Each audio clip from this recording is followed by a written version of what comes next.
All right, welcome to this week's Nitty Gritty podcast. We are talking about seller conditions and why your smart friends are selling now. Here we go.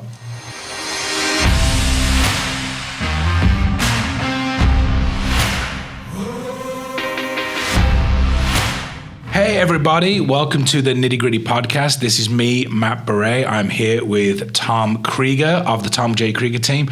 Episode 25, we are talking about seller conditions and why your smart friends are selling now. So Tom, you do a lot of listings, okay? Probably more than you do work with buyers. Yep. I work a lot with buyers and do a small amount of listings. It's vice versa for us. So in the last couple of months, the market has drawn up with regards to the amount of listings or homes that are there for sale. Okay. What's the conversations you're having with people who are looking to sell their home now? How are you getting them to get off the ledge and actually put the sign in the yard? Well, it's very interesting because it's really a dichotomy of what's happening in life right now. Okay. We have only about 10% of the normal amount of inventory as of today than we normally have in our marketplace in Tucson, Arizona.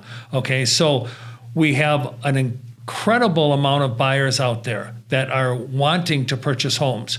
We have sellers that are a little reluctant because unfortunately they don't understand the benefits of selling and the amount of money that they could make as the equity within their home. And they're also unaware of the way they can get their home sold, have an easy transition out of that home into a new home. What sellers see nowadays is, well, okay, great, I'll sell my home and I'll make $500,000 equity in my house, but where am I going, right? Yeah. Well-seasoned agents that are in the know, are starting to sit down with the sellers and saying, look, here are some of the terms and conditions that we can ask to rent back. We sell the home, we rent back for 3 months. Well, why would I want to rent back? Well, let's look at this. Builders are building, it's taking anywhere from 6 to 8 to 10 to 12 months. What about if we enter into a new build contract for you? We get 4, 5, 6 months into the build contract. Now we put your house on the market. Now you get an accepted offer. You rent back for another 3 months. That rent of your home is done when you can move into your brand new home. So you're not homeless. That's one way that we're trying to express to sellers why they should put their house on the market. Mm-hmm. Another aspect is that sellers who are selling now are looking at, maybe I should just grab all my equity and rent for a while, right? Yeah. We're seeing a big influx into the marketplace for investors that are coming in that are buying investment properties and then looking for tenants. So you can marry those two together. You can marry the seller together with the investor. The seller can grab all their profits and they can sit and wait for this market to slow down a little bit. So those are some of the things that we're bringing to the sellers, why they should put their house on the market. Oh, no, and it makes completely sense. The rent back thing, working with buyers, we've seen that a lot too, is in the remarks that the seller is willing to sell now but wants to rent back for 2-3 months. And I understand that because, they've got to find somewhere to go. And a lot of times they need the money from the sale of the house to then move forward in the next purchase. Yep. And they don't want to do those contingent types of sales, right? Correct. So one of the things you mentioned was the benefits of selling now. So, besides the renting back, what are the specific benefits of today's market? What can a seller expect and be the benefit for selling today with us? Well, like we had stressed earlier in my answer to you, is that they can get their rent backs. They can also ask for things and concessions like, hey, I want you to remove your appraisal. I want you to remove your home inspection where you're coming at me to do these rinky-dink things. You're buying a home that's used. You're not buying a brand new home. So there are going to be rinky-dink things. I don't want you as the buyer coming back and asking me to paint the floorboards, okay, stuff like that, pull the weeds in the yard, all right? So the sellers can be a little bit more picky, if you will, on what they're willing to do. Now, if you've got a defect, a major defect in a house, like your HVAC isn't working, obviously as a seller, you're going to want to do that.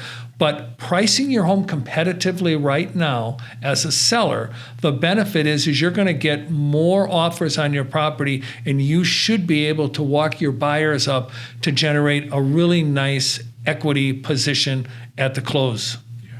Yeah. Right? No, that makes sense. Yeah. That makes sense. So let me touch on this. We are seeing, in your listings and my listings, and most agents' listings now, we're seeing multiple offers. Correct. I think there was one property here in Tucson that had like 27 offers on it. Okay. Yep. It's getting bananas. We can agree to that. Yes. What's the conversation that you're having with your sellers when they list with you and, the open house and the end of the weekend, they've got 10 to 15 offers to look through, and some of them are going to be super shiny, Yep. Great numbers on the page. What's the conversation that you're having to, not burst their bubble, but just bring them back down to earth again and say, look, this is realistically what these numbers are all saying? What are those conversations like? So the first conversation is when we talk with a seller how we're going to market the property. Okay, so we're going to have a lead time to market the property. We want to create as much interest in the property, excitement, because there's not a lot out there, right? Supply and demand. So we are going to do something like a coming soon. That's the vernacular that we use to say to the real estate agents out there who hold most of the buyers, hey, we got a house on the market here. It's going to be coming on. We want you to preview the house and then get your offers ready. We're going to hold it open on a Saturday and a Sunday, and then we're going to respond to the offers by Tuesday. So in the scenario that you led up with the 27 offers, okay, when all those offers come in, you've got time now to look at those offers. And some offers are going to be way over asking price because some agents have gotten to the point where they know they're writing an offer that's going to be way more than it's going to appraise for, but they want to be the first in the door and then let the appraiser do the negotiations for the agent. So we're smart that way, and we're bringing to the sellers, look at this may be $65,000 over asking price, but it's not going to appraise, and they're only have 5% down. So the appraiser is going to negotiate your price down. Here is a buyer that's a cash buyer. They're at asking price. They're going to close in 7 days and let you rent back for 3 months. Now that's a much better offer than the one that is $65,000 over. You may have one that is 50% borrowed money, 50% down payment money, is willing to waive the appraisal and willing to waive a home inspection, providing the defects are less than $3,000. That is a pretty good offer. You may have somebody that can close in a week at asking price and the seller needs to be out in a week. That would probably be the best offer for the seller. So we lay them out. We take out the ones that, they're too pretty. Okay, the offers are too pretty. And so we set those aside and we get the 4 or 5 offers with the seller, and then we sit down and we say, this benefit will satisfy this need. This benefit will satisfy that need. This benefit will satisfy this need. And before you know it, we find 1 or 2 that satisfy 3 or 4 needs. And then it's just, okay, which one of these look the best? Yeah. And then the seller pulls the trigger. So taking time with the seller, understanding the seller's needs too. That's very important. Like you said in our last episode, when you're working with buyers, is to have a consultation with them. Why do you want to sell the home? Is it just about the money? Mm-hmm. Okay. Some people it is. It's just about the money. Other people, it's like, we've outgrown our home. Our home's too much for us to take care of. All the kids have gone. Yeah. Okay.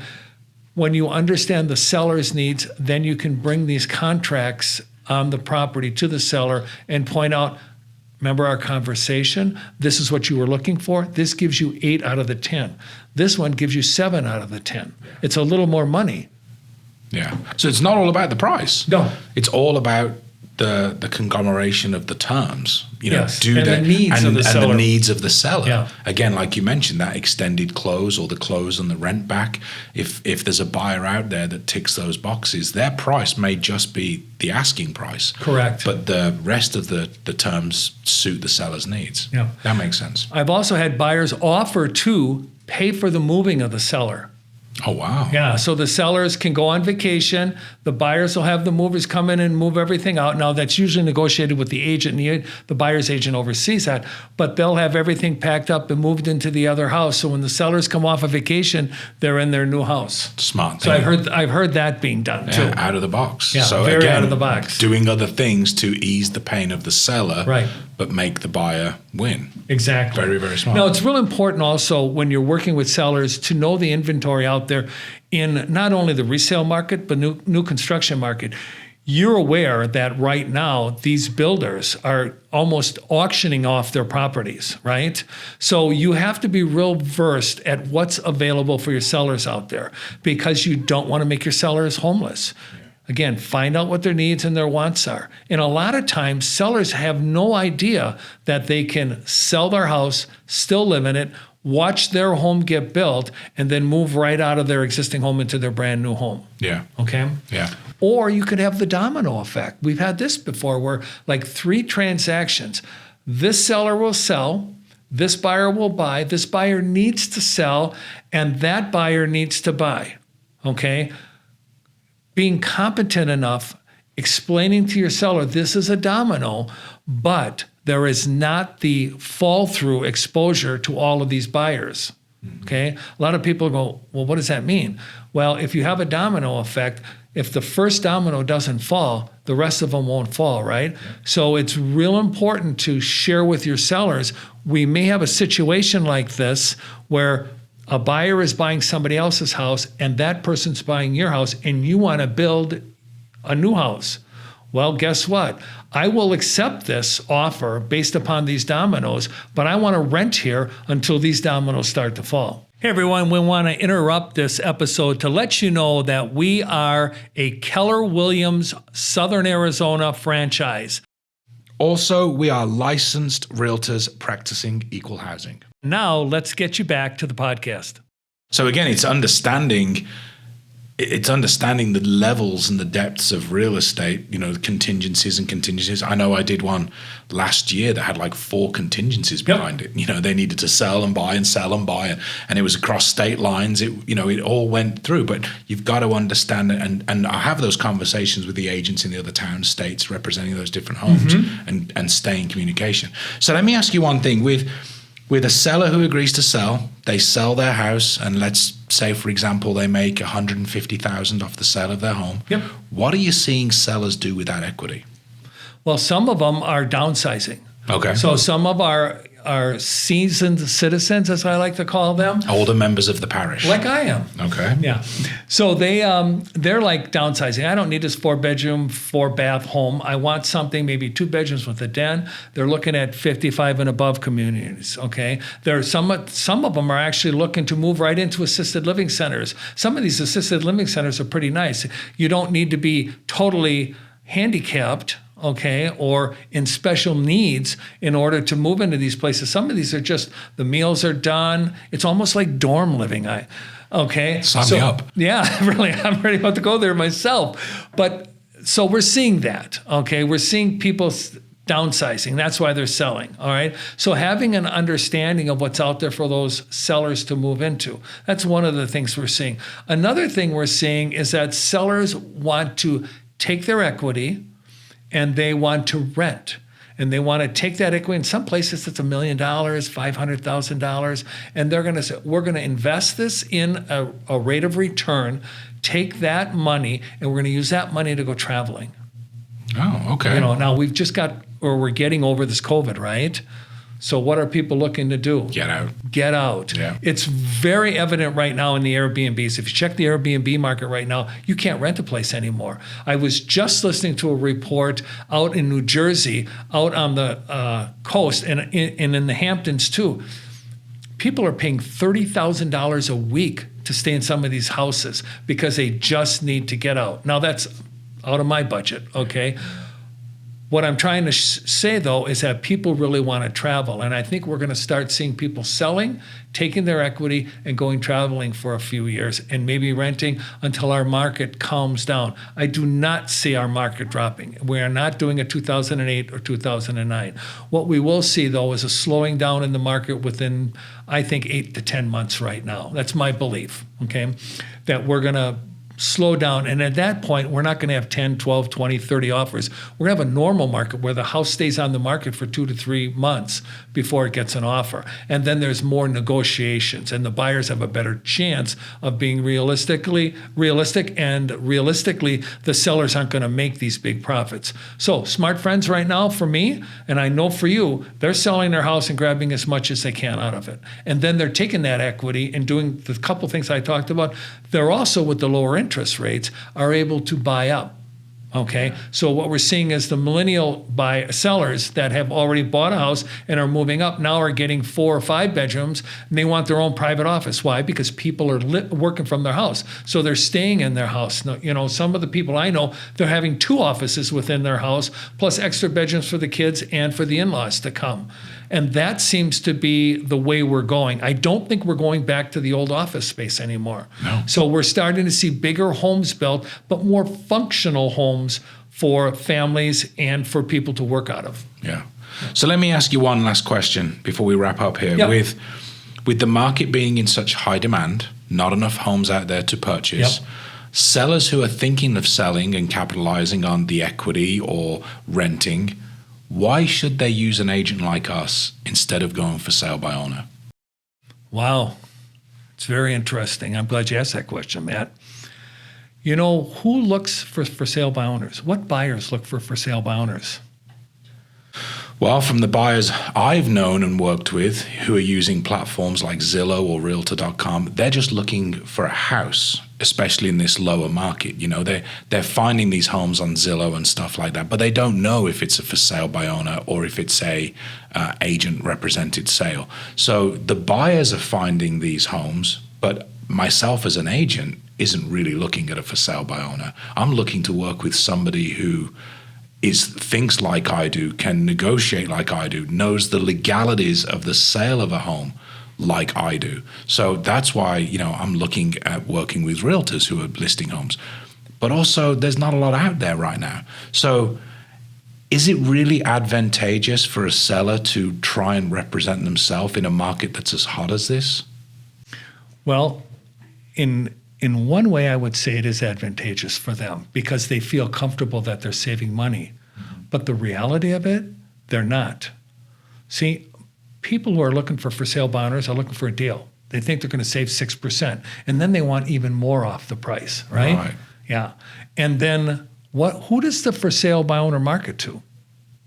Well, generally, from for sale by owners I've met, they're not doing a lot of marketing. No, they rely maybe on Zillow, who sells that to another agent. Yep. They may rely on Realtor.com, which are good sites, don't get me wrong, or HomeLight, Sold.com. There's a lot of platforms out there for people to look at, correct? But are those people qualified? Do they know what's happening in the market? Do they know how to draft a contract? Do they know where to go for title? Do they know about homeowners insurance? Do they know about home warranties? Do they know about appraisals? Do they know about down payment assistance? I mean, there's on and on the items that we as real estate agents can help our buyers with. As a for sale by owner, you can't help the buyer with that. So the buyer's just coming in for one thing. I like the house, but I don't want to pay this much money, okay? We as real estate agents have probably 95% of the buyers that are out there. The buyer pool that the seller can draw from is greater than a for sale by owner pool of buyers.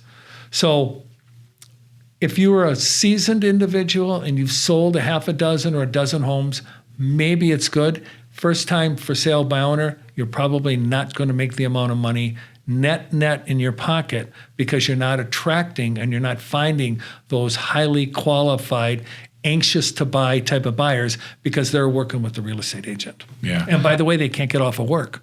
Yeah, right? there we go. Yeah. And they're on the weekends. Yeah. And I've heard a lot of the times too that, you know, for sale by owners, the sales price of their home is generally the Zestimate Yep. or whatever Zillow is telling them their home is worth. which we have found out isn't always accurate. Garbage in, garbage out. And then the buyers are coming in and saying, well, hey, if you're not having to pay these real estate fees, let's add up what that 6% is. Well, then let's take that off the price because you're saving that. Yep. And then there's repairs on top generally. And it goes just so awry. So for sale by owners that I've worked with and represented in the past, they've generally netted more after paying 6% in real estate fees and having a smoother transaction than they would if they'd have gone by it themselves. And I think it's 88% is generally the average that a for sale by owner nets versus if they were to list with a realtor. It's bizarre numbers. They never generally sell money. So again, just circling back, we're seeing a lot of people who want to sell, but they're also like, well, why would I have to pay you to market my home when it goes on Zillow anyway and it's going to sell? But that's not necessarily happening. What's never talked about are the legal complications. When the buyer comes back a year later and sues the seller because the seller didn't disclose something that they knew about. Because they didn't think they had to. They didn't think they have to. Then these are the ugly things in real estate that we as real estate agents help our sellers not to get into, like not disclosing this or not disclosing that. A lot of times the seller will think, well, if I don't say nothing, it'll be fine. Yeah, until it comes back around and catches you in the backside. Yeah. And now all of a sudden, I've got family members, but attorneys, they're the only ones that really make the money in a lawsuit, right? Yeah, absolutely. So I caution all for sale by owners. Do your own due diligence. Understand what you're supposed to provide to the buyer. Try and negotiate your best offer. If you do this on a regular basis, for sale by owners can work, but it's not the best way to get your house sold from a legal point, and I think also from a financial point. Yeah. Hire the professionals to do the job. Yeah, no, it's good. Yeah, I jokingly say, you don't cut your own hair, so why would? Well, I do, but you wouldn't cut your own hair. It looks like I do, though. Yeah, but you wouldn't try and cut your own hair. You wouldn't try and complete your own dentistry. Yeah. You hire a professional. So why try and sell your own house legally? So great insight.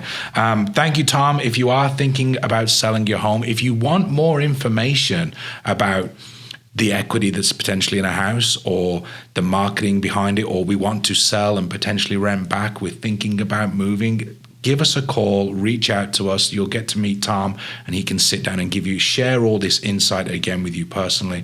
And we look forward to seeing you on the next episode. Thanks, man. Hey, thank you for listening and watching the Nitty Gritty podcast here with the Tom J Krieger Team. If you are thinking about buying a home, selling a home, or even investing in real estate, please reach out to us. We are local here in Tucson, Arizona, but we are also connected to over 4,000 agents across the US. So again, looking to buy, sell, or invest in your hometown, reach out to us and let us connect you.